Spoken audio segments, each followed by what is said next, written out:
नमस्कार, मैं आरबी सिंह यादव और आप देख रहे हैं मेरा YouTube channel RB Singh Yadav editor. आज मैं आपके सामने एक छोटी सी बात से अपना वीडियो शुरू करूँगा। बात कुछ नहीं है, बात यह है कि जितनी टीका टिप्पणियाँ और जितने सर्वे आ रहे हैं उससे प्रधानमंत्री नरेंद्र मोदी और उनके दूसरे सिपाही सालार अमित शाह घबराए हुए हैं। और ये घबराहट इसलिए है कि टीका टिप्पणियाँ उनकी पार्टी की, उनकी मदर यूनिट आरएसएस की अंदरूनी जो खबरें और एनालिसिस हैं उनकी वजह से ये दोनों नेता परेशान हैं। कुछ टीवी चैनल भी अपने आप को बदल रहे हैं और उन्होंने भी अपने गोपनीय सर्वे कराए हैं, लेकिन वो अपनी रिपोर्ट प्रस्तुत नहीं कर पा रहे हैं क्योंकि उनकी खुद की मजबूरी है और वो किसी न किसी रूप में सत्ता से प्रभावित हैं।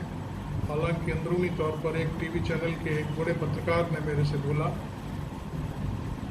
कि अब की बार एनडीए और इंडिया के बीच मुकाबला है। और अभी तक जो फिगर निकल के आई है, इसी जुलाई के महीने में जो सर्वे कराया गया है, उसमें 14% वोट मिलना है एनडीए को केवल। मैं अपने वरिष्ठ साथी की बात सुनकर दंग रह गया और मुझे लगा कि भाई ये ऐसा कैसे हो सकता है। तो उन्होंने व्याख्या की और समझाया। हालांकि हम सब समझ रहे हैं, हम भी जानते हैं, लेकिन हमने उनके मुंह से सुनना चाहा तो उन्होंने पूरा स्पष्ट किया। एनडीए बनने के बाद मीन्स 19 जुलाई की जो मीटिंग हुई है कर्नाटक में, उसके बाद ये 3-4 दिन में ही सैम्पलिंग सर्वे हुई है, जिसमें ये बात निकल के आई है कि एनडीए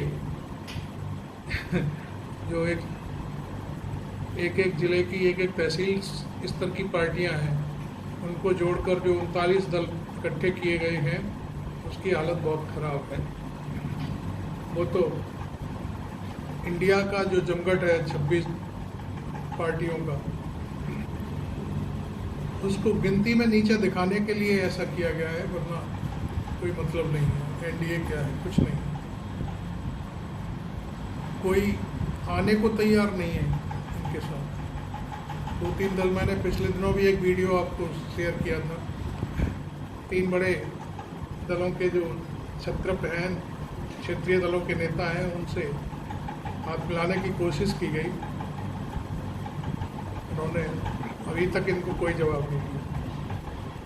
पंजाब का अकाली दल, आंध्रा से टीडीपी और पश्चिमी उत्तर प्रदेश से जयंत सिंह, इन पर खूब डोरे डाले गए, लेकिन उन्होंने कोई भाव नहीं दिया किसी को।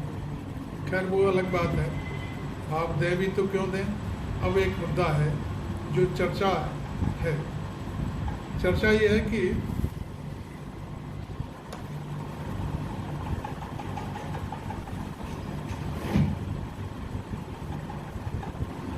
जनता आपकी बार इनकम्बेंसी फैक्टर पर काम करेगी।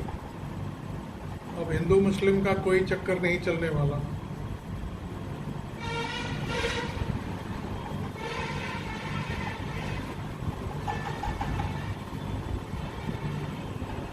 इसलिए आप समझ लीजिए इनकम्बेंसी फैक्टर में क्या क्या चीज़ें आने वाली हैं। सबसे पहले नंबर 1, जुमलेबाजी। ये हम नहीं कह रहे हैं, ये खुद अमित शाह कहते हैं कि मोदी जी ने जो 15 लाख रुपए की बात कही थी वो तो एक जुमला था।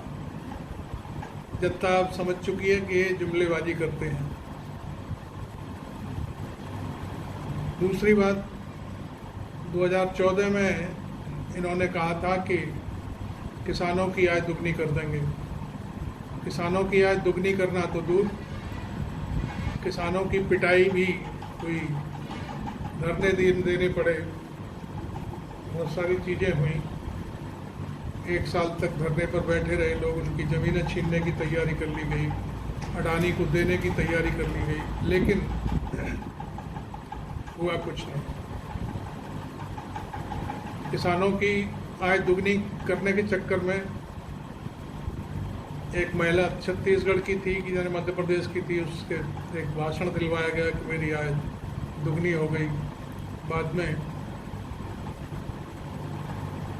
एक टीवी चैनल में काम करने वाले हमारे साथी पुराने पुण्य प्रसून वाजपेयी ने उसका मास्टर स्ट्रोक चला दिया। उस महिला ने कहा कि मेरे को तो वहाँ के अधिकारियों ने कहा था कि आपको ऐसे बोलना है, ऐसे बोलना। सारी पोल खुल के सामने आ गई। खैर, अब उसके बाद जिन लोगों ने सरकार से सवाल पूछने शुरू किए, जिन लोगों ने जनता जनार्दन की आवाज़ उठाने की कोशिश की गई, उनको जेल में ठूंस दिया गया। तमाम पत्रकार ऐसे हैं जिनको जेल में डाल दिया गया, उन पर अवैध रूप से तमाम धाराएं लगा दी गई। अगला मुद्दा महंगाई का। यह सरकार महंगाई रोकने में पूरी तरह से असफल साबित हुई है। कोई भी चीज़ उठा के देख लीजिए, हर चीज़,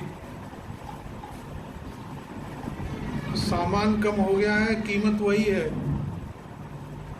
जो चीज़ 100 ग्राम पहले 10 रुपये में मिलती थी, वो 10 रुपये में पैकेट तो पूरा मिल रहा है, लेकिन वो 80 ग्राम में मिल रहा है। आप छोड़िए दुनिया को, आप पार्ले जी का पैकेट देख लीजिए,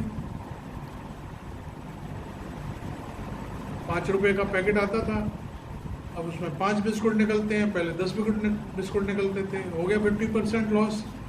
ये महंगाई है।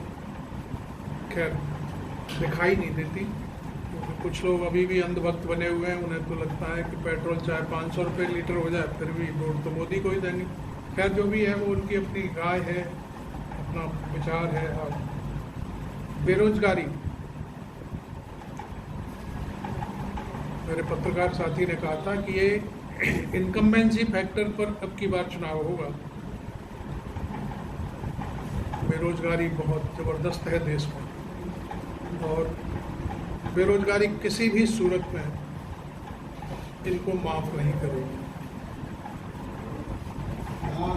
इन्होंने करोड़ों बेरोजगारों को नौकरी देने के वादे किए थे, लेकिन बिल्कुल सारा का सारा मामला जहाँ का जहाँ ठप हो गया। कोई आदमी आज तक नौकरी नहीं पा सका। तमाम कंपनियों में से लोग निकाल दिए गए।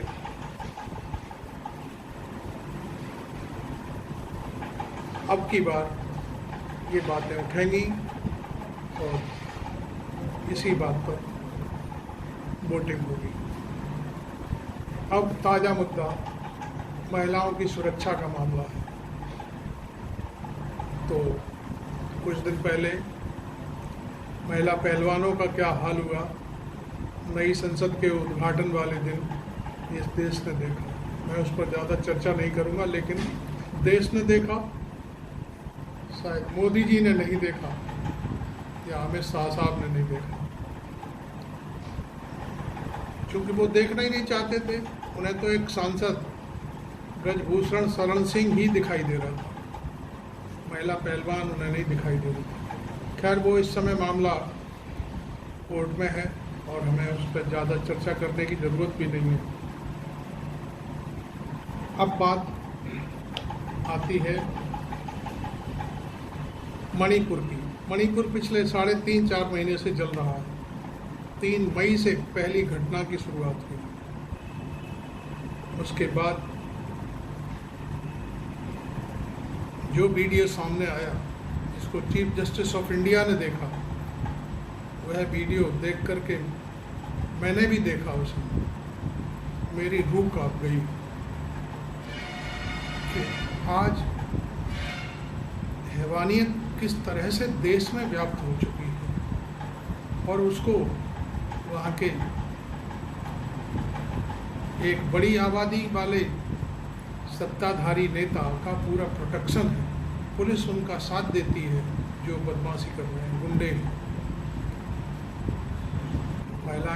महिलाओं की नंगी परेड कराई जा रही है, उसके बाद उनसे बलात्कार किया जा रहा है, सड़क पर बैठा करके लड़कियों को गोली मार दी जाती है। इस तरह का भी एक वीडियो मेरे पास आया, मैं उसे आपसे शेयर नहीं कर सकता, लेकिन वक्त आने पर मैं उसे दिखा जरूर दूंगा।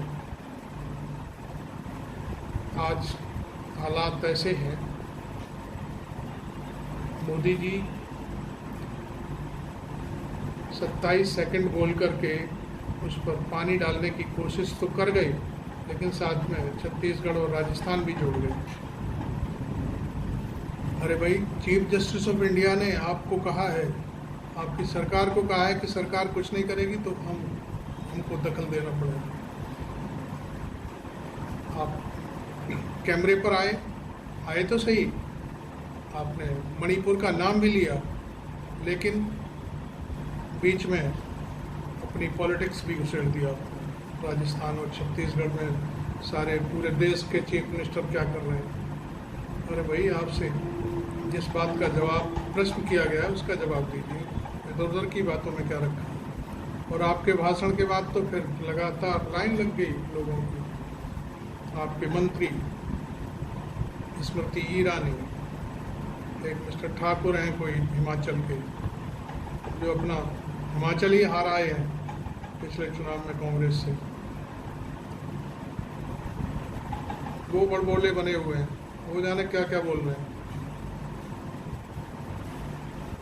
तो इन बातों से कोई अर्थ निकलने वाला नहीं है।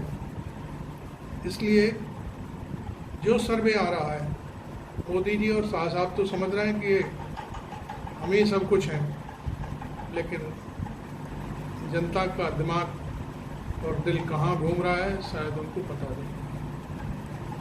और इसी इनकम्बेंसी फैक्टर पर अब की बार इंडिया चुनाव लड़ेगा और एनडीए भी चुनाव लड़ेगा, लेकिन जो सर्वे टीवी चैनल्स ने किया है उसमें केवल ये कहा है कि 14% वोट एनडीए को ही मिल पाए, तो एनडीए को मिल पाएगा। अब आप सोचिए, इस तरह से वो तो एक टीवी चैनल है उसने किया है, लेकिन जो धुरंधर पत्रकार हैं देश के, जो जनता की नब्ज पकड़ते हैं, जनता में घूम रहे हैं, जनता से बात कर रहे हैं, उन सब का एक ही मत है कि अब की बार इंडिया जीतेगा, नॉट एनडीए। आपको मैंने बात तो छोटी सी थी, लेकिन मैंने थोड़ा सा इसमें विस्तार दे दिया। आप देख रहे हैं मेरा YouTube channel RB Singh Yadav editor. आप इसे सब्सक्राइब कर सकते हैं, फॉलो कर सकते हैं, लाइक कर सकते हैं और ज्वाइन भी कर सकते हैं। जय हिंद, जय भारत।